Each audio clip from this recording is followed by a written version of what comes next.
Exactly 3 years after he withdrew the Philippines from the International Criminal Court, a frail Rodrigo Duterte makes an appearance at The Hague, facing charges for crimes against humanity in connection to his drug war.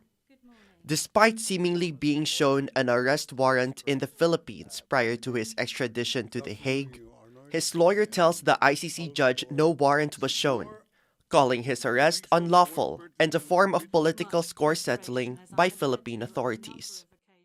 To us lawyers, this would be called an extrajudicial rendition.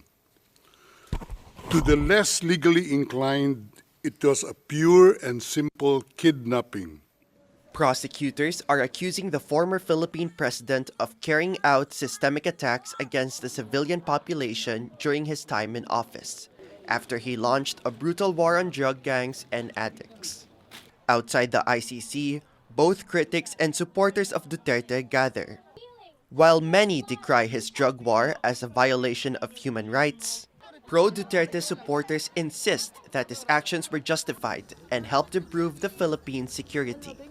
His daughter, current Philippine Vice President Sara Duterte, was also seen addressing her family's supporters, assuring them of his well-being and delivering a message of encouragement from her father.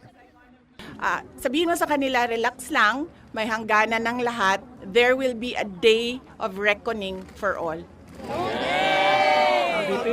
But for families of the victims of Duterte's policy, it's the former president's day of reckoning they are looking forward to. Holding photos of their deceased loved ones, they watch the proceedings closely from thousands of kilometers away in the Philippines. Here they recount how family members were taken from them and continue to echo calls for justice nearly a decade since the killings began.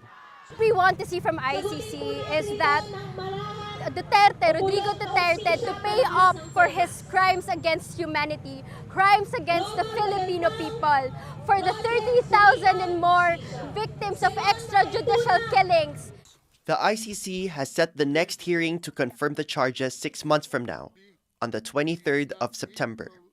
While the families of the victims look for closure, Duterte still remains popular among many Filipinos, with his arrest further dividing the Philippines between those calling for his conviction and those calling for his return home.